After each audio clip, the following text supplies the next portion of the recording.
when I had been in my darkest moment, I happened to read The Power of Now. What Eckhart Tolle had to say about happiness had been the impetus to go on this journey. I was in Vancouver to meet him. You were there on a park bench for 2 years, and you slept on the park bench? Rarely, but I did spend most of the days on park benches in parks, different parks in London. Did you eat 3 meals a day? No. 1 meal a day if I was lucky. Oh. As you sit here, is it possible for you to simply watch what's happening around you without adding any interpretation to it? To just be present with what is. And you get a taste of what it's like to be on a park bench with nothing further needing to be added to this moment. The sounds, sights, people, sound of the water, the light. Just allow it to be as it is. With that comes peace.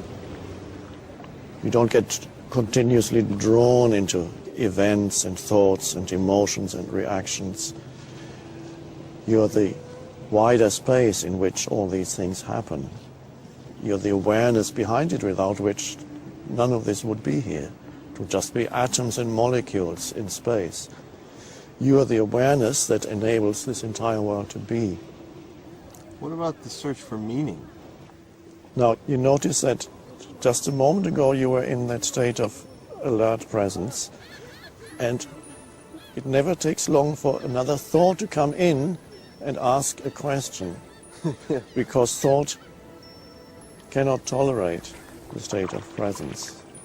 You don't have to be dominated by your thoughts, because thoughts can obscure the aliveness of life at this moment. Why didn't I know this? It's a deep-seated habit of being totally identified with thinking. It's the human condition, which could be described as lost in thought. Because up to now, evolution has been unconscious. It was automatic. But now evolution is consciously chosen by a species, and that's a revolutionary thing.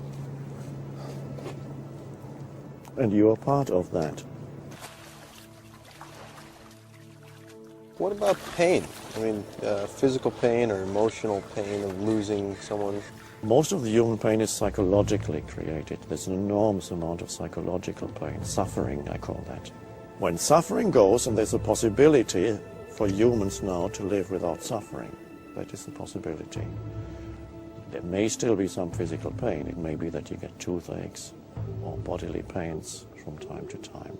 Suffering is another level that lies on top of the pain.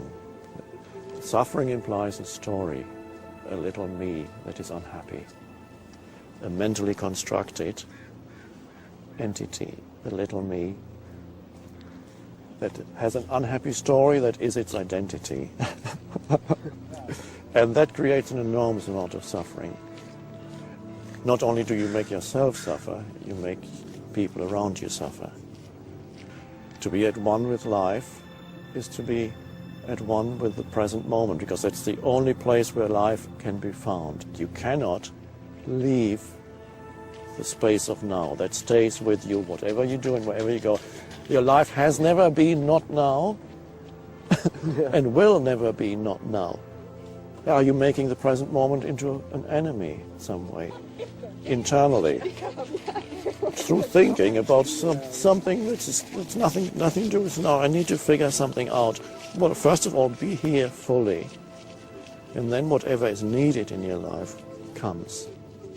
It comes out of the power that dwells in the present moment, that most people overlook. There's an enormous power here, which is the power of life itself. And most people look for something and ignore this. And the power of life itself is inseparable from who you are in the depth of your being. Many times you will forget. But the moment you realize that you forgot, there's the possibility of saying, yes, I lost the present moment. And there's the possibility of choosing to re-enter the present moment. The first thing that happens when you re-enter the present moment, you become more aware of sense perceptions. You suddenly, there's a greater alertness. And then you become more aware of the aliveness in your body. You feel the life within. It's like the entire vibrational frequency of your body shifts when you become present. It's a different state of consciousness. More alert, more alive. And many times you will lose it. And then you'll remember, that's good enough. Now then, don't believe the mind when it tells you, you can't do it now, you've got too much on your mind, you can't be bothered with the present moment. Those are just thoughts. There's no need for you to follow those thoughts. Just watch them. They're thoughts that the mind throws up. You don't need to believe in them because they're not true.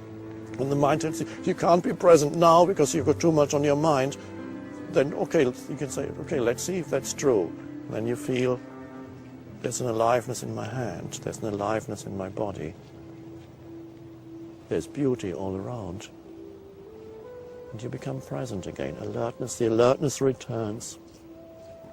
And when there is time to think. Then you sit down and say, okay, let's think, what plane am I going to catch tomorrow? What time do I have to go to the airport? What do I have to do now? Pick up the phone, make a phone call? Fine, that's beautiful. You're not losing yourself in future. That's practical matters. And once you've done the practical matters, you've planned your next week, then you come back to the now. The inner transformation is not really about finding lots of answers to your questions, but finding a new relationship to thought, where not every thought seduces you anymore. And if a beautiful girl runs past and you find yourself following her, you don't have to think, I shouldn't be watching this girl because I'm spiritual now. No.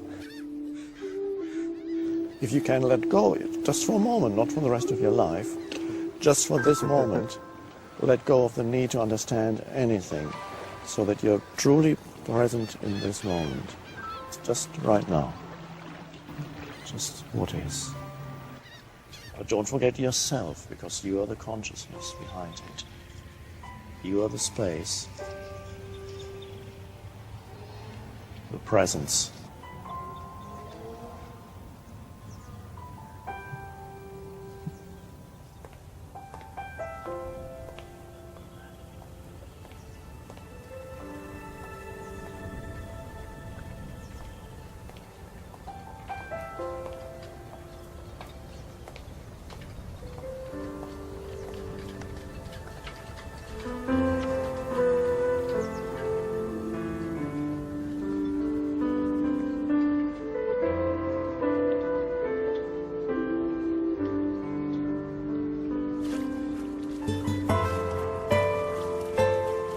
Life wants to support you, but first you need to be open to life.